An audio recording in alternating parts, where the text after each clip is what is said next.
এর মধ্যে যে জিনিসটা খুব আলোচিত হয়েছে, একটা ফাউল হয়ে গেছে মনে করি, এবং সেই ফাউলটা করেছেন একজন উপদেষ্টা, যিনি নিজে রাজনৈতিক দলের সঙ্গে জড়িত আছেন বলে এখন পর্যন্ত উনি ডিক্লেয়ার করেন নাই, কিন্তু উনি একটা ফাউল করেছেন। এই ফাউলটা থেকে না 2-3টা প্রশ্ন মানুষের মনে আসছে। কোনটার কথা বলছেন? এই মির্জা ফখরুল ইসলাম আলমগীরের একটা কথার প্রেক্ষিতে নাহিদ ইসলাম যে বক্তব্যটা দিয়েছেন, যে স্ট্যাটাসটা দিয়েছেন, আমি ওটাকে বলছি। নাহিদ ইসলাম সাহেব একটা ফাউল করেছেন, এটা মানে প্রত্যাশিত ছিল না আমার কাছে। কারণ এই জন্য ছিল না, উনি করতেই পারতেন, কোনো সমস্যা নাই, বাট ওনার কাছে প্রত্যাশিত ছিল না এই কারণে যে উনি তো একটা গভর্নমেন্টের পার্ট অফ গভর্নমেন্ট উনি, তাই না? সরকারে যেহেতু আছেন, সরকারের থেকে এই কথাগুলি এইভাবে উনি বলবেন কেন, আমার কাছে এটা ক্লিয়ার না। তবে এখানে একটা জিনিস আমার কাছে মানে এটা ওনার এই কথা থেকে একটা প্রশ্ন কিন্তু আমার মধ্যে নতুন করে জন্ম নিয়েছে এই কারণে যে ওনারা আসলে কি ভাবছেন দেশের বর্তমান পরিস্থিতি নিয়ে, ওনারা কি ভাবছেন বিএনপির অবস্থানটা নিয়ে, অথবা বিএনপিকে ওনারা কিভাবে দেখছেন, অথবা দেশের আগামী নির্বাচনকে ওনারা কিভাবে দেখছেন, এই বিষয়গুলো কিন্তু প্রকাশিত হয়ে গেছে।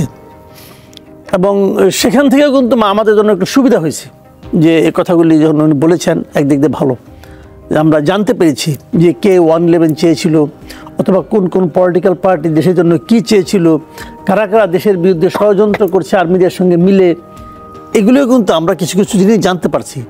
এবং এই কিছু আমি আরও কয়েকদিন ওয়েট করবো দেখার জন্য। যেমন উনি একটা বড় অভিযোগ করেছেন যে রাজনৈতিক দলগুলো নাকি আর্মির সঙ্গে মিলে একটা ষড়যন্ত্র করছিলেন।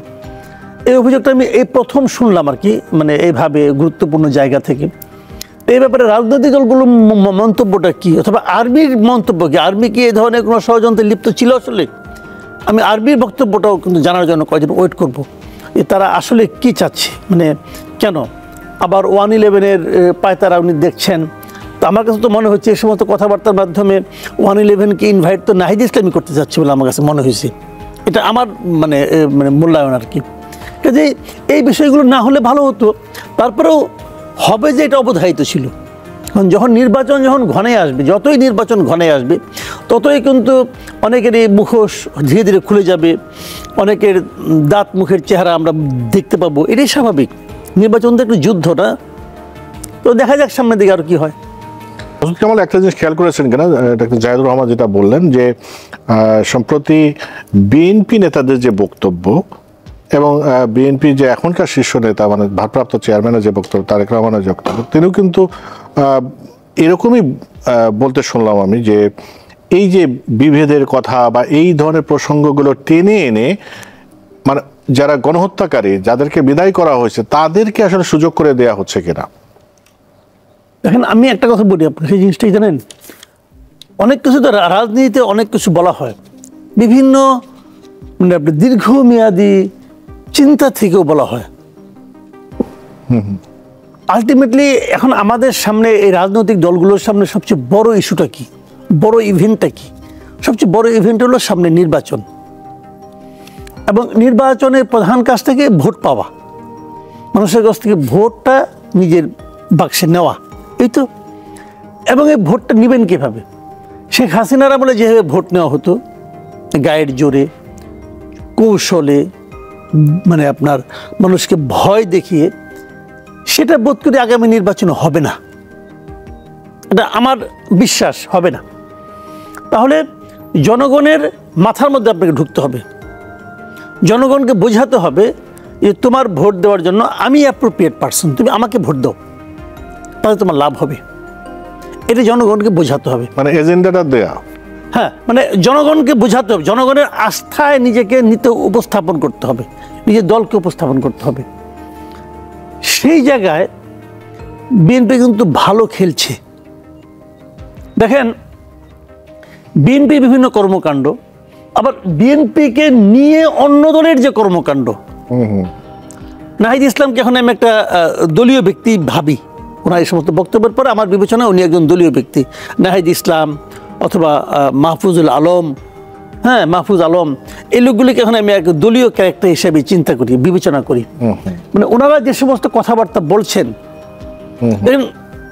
এটা যে এর মাধ্যমে কি হচ্ছে, বিএনপির খেলায় কিন্তু বিএনপি কিন্তু এটাই চাচ্ছিল আসলে। কিভাবে আমি বলি আপনাকে, মানুষের মধ্যে একটা ধারণা জন্মে গেছে না এখন, অথবা আওয়ামী লীগের মধ্যে একটা ধারণা জন্মে গেছে না যে আমাদের বোধহয় বিএনপিকে ধরেই সামনে অগ্রসর হতে হবে। আমরা যদি এই রাজনীতির মাঠে পুনর্বাসিত হতে চাই তাহলে বিএনপি আমার জন্য একটা ভরসা। এই ধরনের চিন্তা কিন্তু এখন আওয়ামী লীগের লোকজন করে, কিন্তু হ্যাঁ করে, এখন ওরা করে যে আমাদের বাঁচানোর মতো একমাত্র দল হলো এখন বিএনপি। একমাত্র এটা কি জানেন, এটা ওদের কিন্তু করতে বাধ্য করা হয়েছে। মানে কেন করে বলে মনে হয় আপনার? বা যখন নাকি বৈষম্যবিরোধী ছাত্র আন্দোলন বলে যে মির্জা ফখরুলের ভাষা বিএনপির মতো আওয়ামী লীগের মতো হয়ে যাচ্ছে, এটা মানে এটা কি? তখন আওয়ামী লীগ বলে যে এরা তো আমাকে নিষিদ্ধ করতে চায়, আর এরা বলতেছে বিএনপি আমার জন্য ফাইট করতেছে, তাহলে তো ঠিক আছে আমি বিএনপি লেজ ধরি। সিম্পল হিসাবটা কিন্তু সিম্পল, কোনো আলোচনা নাই এখানে। এবং বিএনপির অনেক নেতা আড়ালে অবডালে থেকে সত্য মিথ্যে জানি না, তারা তো এভাবেই বলে যে বিএনপির সঙ্গে প্রয়োজনে যুগপথ আন্দোলন করে আমরা গণতন্ত্র ফিরিয়ে আনবো। কোন গণতন্ত্র? যে গণতন্ত্র তারা দিয়েছিল, যাক সেটা অন্য বিতর্ক, ওটা অন্য মানে কৌতুককর মন্তব্য, ওই আলোচনা যাই না।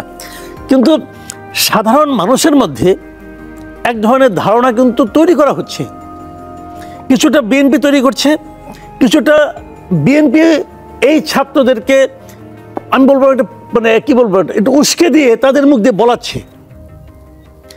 আলটিমেটলি ক্যাশ করতেছে কে? ক্যাশ করতেছে বিএনপি। উদাহরণ দিয়ে বলি, আওয়ামী লীগের ভোট, আওয়ামী লীগ সবচেয়ে খারাপ ভোট যেবার কম ভোট পাচ্ছে এটা 2001 সালে। 2001 সালে নির্বাচনে আওয়ামী লীগ মাত্র 62টি আসন পেয়েছিল।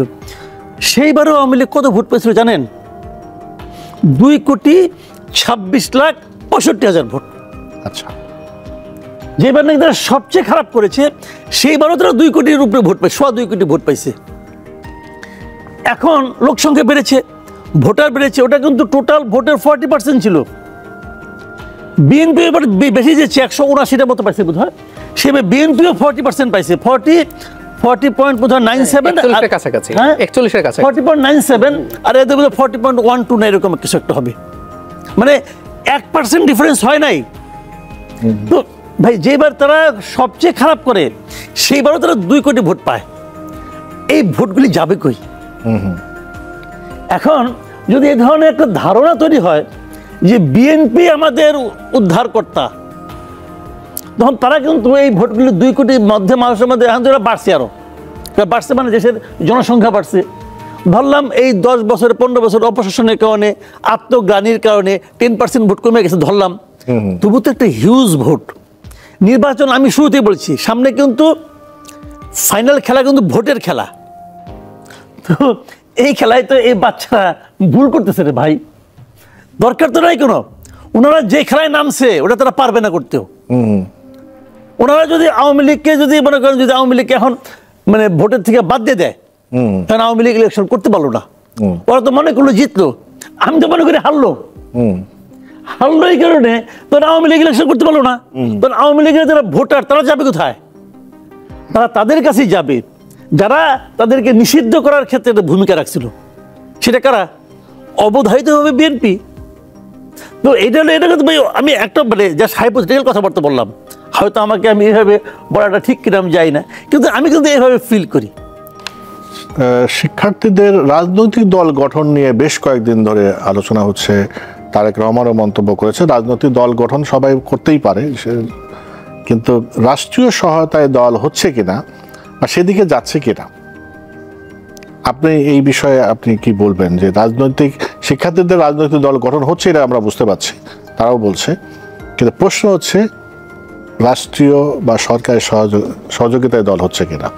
দেখেন, আপনি যদি আজকে থেকে ঠিক 1 মাস আগের একটা ঘটনা বলি আপনাকে, আমি পঞ্চগড়ে এই যে নাগরিক কমিটির যে মুখ্য সংগঠক সার্জিস আলম, সেখানে উনি বলেছিলেন যে এটা কোনো নাগরিক কমিটির কথা বলেছেন, এটা কোনো রাজনৈতিক দল হবে না, এটা একটা রাজনৈতিক শক্তি হবে। এবং রাজনৈতিক দল এবং রাজনৈতিক শক্তির মধ্যে পার্থক্যটা কি এটা উনি সুন্দর করে একাডেমিক্যালি ডিফাইন করে দিয়েছেন। পাশাপাশি উনি এটাও বলেছেন যে বৈষম্য বিরোধী ছাত্র আন্দোলন এবং জাতীয় নাগরিক কমিটির মধ্যে মানে এইটা কোথায়, মানে আপনার দেয়ালটা কোথায়?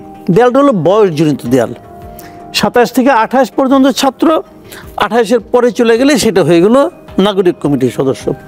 তাহলে মোটামুটি ভাবগতভাবে তারা সবাই এক, এবং এদেরই 3 জন প্রতিনিধি সরকারে আছে, তাহলে মোটামুটি আপনি বলতে পারি বৈষম্যবিরোধী ছাত্র আন্দোলন, নাগরিক কমিটি এবং 3 ছাত্র উপদেষ্টা, এরা হলো এক ঘরের বাসিন্দা তারা। এবং তখন এটা পলিটিক্যাল পার্টি হবে না।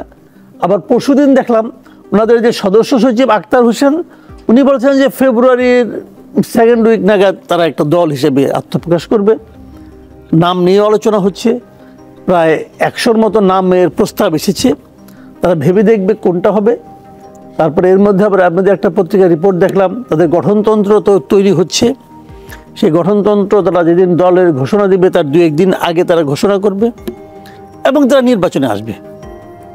নির্বাচনে যে আসবে এটা আমরা আরও আগে থেকে বুঝতে পারছিলাম। কেন? যে উপদেষ্টাদের তাদেরও তো নিজ নিজ এলাকা আছে। উপদেষ্টা 3 জন ছাত্রদের, 3 জনের 3টা এলাকা আছে, 3 জায়গায় বাড়ি আছে। ওই এলাকাগুলোতেও কিন্তু আওয়াজ পাওয়া যাচ্ছে যে তারা নির্বাচন করবে। আমি তো আপনার কুমিল্লা বাড়ির কাছে আছে, কুমিল্লা মুরাদনগরে, এখানে তো আমার কিছু বন্ধু বান্ধব আছে, তার সঙ্গে আলাপ করেছি। তারা তো বলছে যে ওনারা তো মানে আমাদের যে আসিফ মাহমুদ সজীব ভুইয়া, উনি যে নির্বাচন করবেন এটা মুরাদনগরে সবাই জানে। আচ্ছা। এবং ওনার লোকজন যাচ্ছে ওখানে, উনি এর মধ্যে ওখানকার প্রশাসনেও কিছু পরিবর্তন আনছেন শোনা যাচ্ছে। কুমিল্লা জেলারও কিছু প্রশাসনে চেঞ্জ আসছে। আর উনি তো এখন এলজিআইডি মিনিস্টার, ওনার সে ক্ষমতা, অনেক বড় ক্ষমতা আছে, অনেক বড় ক্ষমতা, এলাকার উন্নয়নের ক্ষমতা এখন পুরো তার হাতে। তো সেক্ষেত্রে ওই এলাকায় তারা প্রভাব পড়া শুরু করেছে। এবং লক্ষ্মীপুরে খুব সম্ভবত মাহফুজ আলমের বাড়ি, খুব সম্ভবত ওখানে একজন আমাদের মানে আপনার জোটের থেকে যিনি প্রার্থী হতে পারেন তেমন একজন আমাকে ওদিন বললেন যে উনিও নাকি এলাকায় শুনেছেন যে কাজকর্ম হচ্ছে, উন্নয়নমূলক কাজের প্রতিশ্রুতি আসছে। তো যা হোক, সত্য মিথ্যা বলতে পারবো না, উনি বলতে পারবেন। তো এটা উনি আমাকে বলেছেন, একদম সরাসরি বলেছেন। তো এই ধরনের ঘটনা কিন্তু ঘটছে, তার মানে ওনারা নির্বাচনে আলটিমেটলি যাচ্ছেন। এবং যে কথাটা আপনি বললেন যে সরকারি সহায়তায়, হ্যাঁ সরকারি সহায়তা, এটা নিয়ে আর মধ্যে কোনো দ্বিধা নাই। কারণ এখন ছাত্রদল যদি কোনো একটা দেখেন, বাংলাদেশে এই মুহূর্তে মাঠে থাকা ছাত্র সংগঠনগুলোর মধ্যে ছাত্রদল এবং ছাত্র শিবির এই দুটো হলো বড় সংগঠন। ছাত্রদল এবং ছাত্র শিবিরের দুটো যদি একত্রিত হয়, তাদেরও ক্ষমতা নাই এই বৈষম্যবিরোধী ছাত্র আন্দোলন যখন কোনো কর্মসূচি দেয় সেটা যতটা এই সরকারকে স্পর্শ করে ততটা স্পর্শ করার ওদের নাই।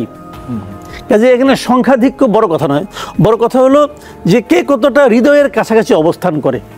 সেই দিক দিয়ে এরা এই সরকারের হৃদয়ের খুবই কাছাকাছি অবস্থান করে এবং তারা যা কিছু করছে সরকারের আনুকূল্যেই করছে। এটা সাধারণ মানুষের মধ্যে এই ধরনের একটা পারসেপশন কাজ করে। এবং অনেক সময় দেখা যাচ্ছে এই সমস্ত ওরা বিভিন্ন জায়গায় যাচ্ছে, প্রশাসনের নানা ধরনের প্রোটোকল পাচ্ছে। এবং জেলা পর্যায়ে যদি আপনাদের পরিচিত বন্ধুবান্ধবদের মধ্যে অথবা ছোটো ভাইদের মধ্যে কেউ, এখন তো আমাদের যে বয়স ছোটো ভাই হবে, ছোটো ভাইদের মধ্যে যদি কেউ ডিসি থাকেন, একটু আলাপ করে দেখেন যে ডিসি সাহেবদের কাজকর্মে কে কতটা প্রভাব বিস্তার করছে।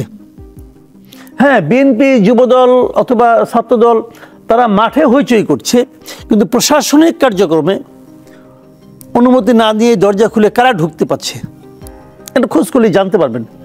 কাজে তারা কিন্তু প্রশাসনিক হেল্প পাচ্ছে। এখন তারা যদি একটা পলিটিক্যাল পার্টি করতে চায় এবং উদ্যোগ নেয়, আমি নিশ্চিতভাবে এই দেশে বলতে পারি যে দেশের মানুষ ভাববে তারা আসলে সরকারের আনুকূল্যেই এই পার্টিটা করছে, এটা মানুষ মনে করবে এবং এটা আমিও মনে করব। তাই হচ্ছে আলটিমেটলি। এবং এইটা ওনারা কি ভাবছেন আমি জানি না, এটা হবে নতুন পলিটিক্যাল পার্টির জন্য সবচেয়ে বড় কলঙ্ক। এই কলঙ্ক কেবল তাদের সারা জীবন বয়ে বেড়াতে হবে তা না, এই কলঙ্কের কারণে তাদের ডুবেও যেতে হতে পারে। তারা এই ভুলটা কেন করছে এটা আমি বুঝতে পারছি না। বাংলাদেশের ইতিহাসে কখনো এইভাবে সরকারের আনুকূল্যে কোনো দল গড়ে উঠলে সেই দল ভালো করতে পারে এমন ইতিহাস নাই। সাধারণ মানুষ এটাকে পছন্দ করে না। তাহলে আপনি বলবেন বিএনপির কথা, জাতীয় পার্টির কথা, হ্যাঁ এটা বলবেন এই কারণে ওই দলগুলোর ওই সময় প্রধান যিনি উনি রাষ্ট্র ক্ষমতায় ছিলেন, উনি সরাসরি বলতেন এটা আমার পার্টি, আমি বানিয়েছি।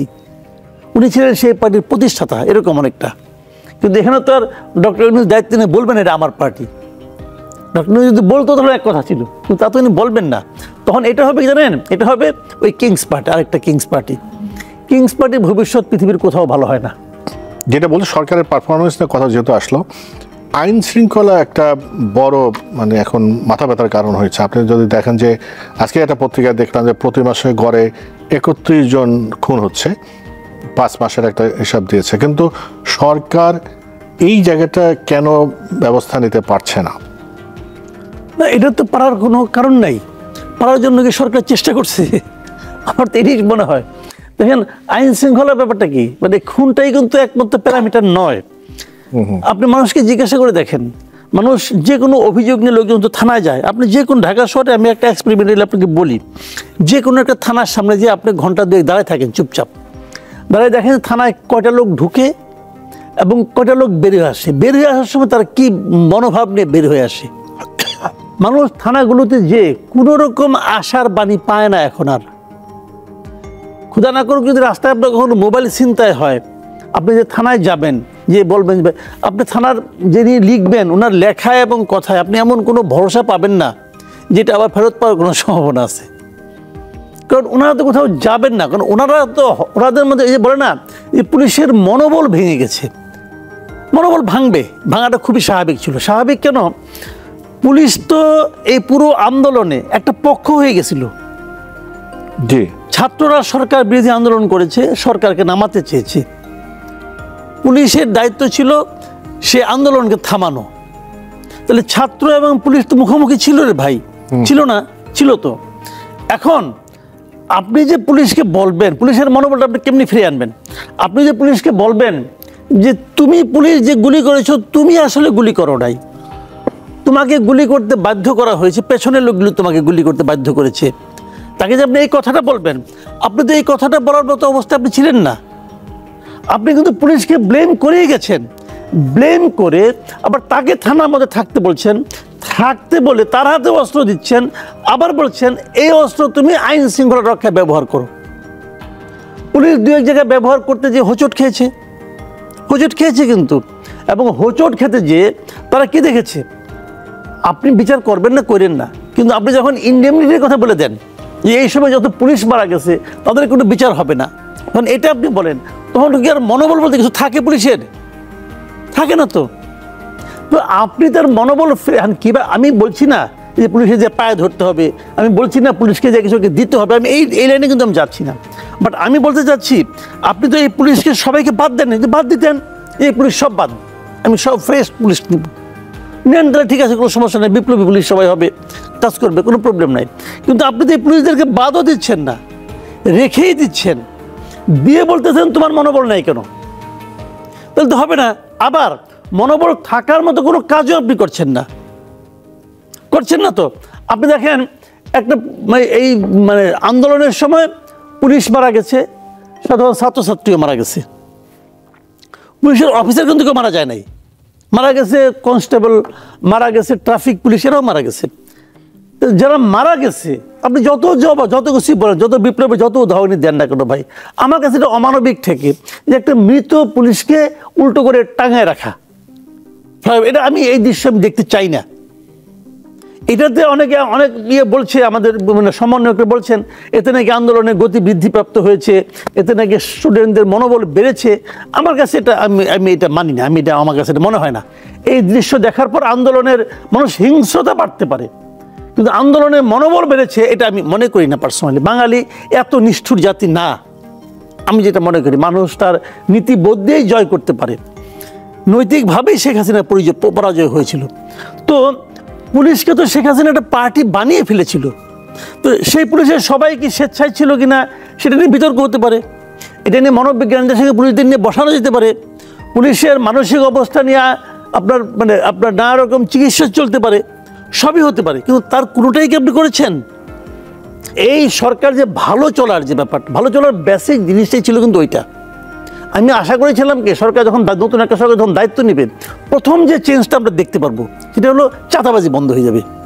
কারণ ওই চাঁদাবাজের সব তো দেশ ছাড়া, এবং প্রথম 2-3 দিন কিন্তু ছিল অবস্থা এরকম, পরে কেউ তো আমাদের বাধা দেয় না, আবার যায় বসে পড়ছে। তো সরকার ব্যর্থ হয়ে, সরকার এখন আসলেই সরকার কার্যকরভাবে কোনো কিছুই করতে পারে নাই। যতটুকু যা দেখতেছেন এটা আসলে আল্লাহ চালাচ্ছে।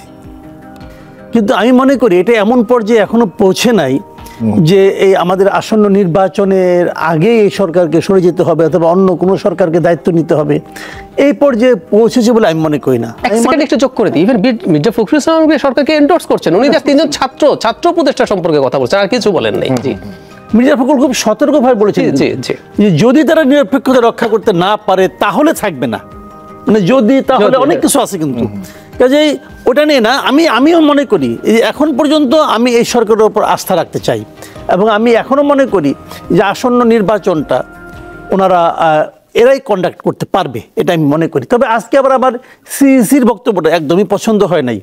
উনি আরেকটা কথা বলেছেন যে আওয়ামী লীগ ইলেকশন করতে পারবে কি না পারবে সেটা নির্ভর করছে শিডিউল ঘোষণার আগে আওয়ামী লীগের নিবন্ধন বাতিল হবে কি হবে না তার উপর। এটা তো আধ্যাত্মিক কথা। শিডিউল ঘোষণার আগে যদি নিবন্ধন বিএনপির বাতিল হয় তাহলে বিএনপিও পারবে না, কিন্তু আওয়ামী লীগের কথা আপনি উল্লেখ করতে হয় কেন? ঘটনাটা কি রে ভাই? আপনি আবার কোন মতলবে আছেন? এই ভদ্রলোকের মতলব নিয়েও কিন্তু আমার সন্দেহ আছে। ওনার আগের অবস্থান নিয়েও তো অনেক আলোচনা শুনেছি, সেই আলোচনাগুলো আমি ইগনোর করার চেষ্টা করছিলাম, কিন্তু এই মন্তব্যের পরে মনে হচ্ছে না উনি তো তাহলে জায়গা থেকে আসছে। এইটা আবার ঠিক না। মানুষ আছে না কিছু নিজে বিতর্ক টাইনে নেয়, নিজে বিতর্কতে নিজেকে করার জন্য খুব উৎসাহী হয়ে ওঠে। এই ভদ্রলোকের সেরকম মতলব আমি দেখতেছি আচার আচরণে, এটাও একটা ব্যাপার। এই লাইনে আমি যাচ্ছি না, বাট আমার কথা হলো এখন পর্যন্ত আমি আশাবাদী। তবে আমি মনে করি সরকারের উচিত হবে, বিশেষ করে সরকার প্রধানের প্রতি আমার অনুরোধ থাকবে, ওনার উচিত হবে উনি যেহেতু বিদেশ থেকে এসেছেন এই 3 উপদেষ্টাকে বলা যে বাবারা তোমরা এবার একটু মাফ করে দাও, তোমরা দরকার নেই, তোমরা তোমাদের পলিটিক্স করো, যাও। রাজনৈতিক দল ঘোষণা হওয়ার আগে না, ঘোষণা করার ক্ষেত্রে তোমরা ভূমিকা রাখো, ওইটা বরং ভালো হবে। তোমরা আমাদেরকে আর বিতর্কিত করো না।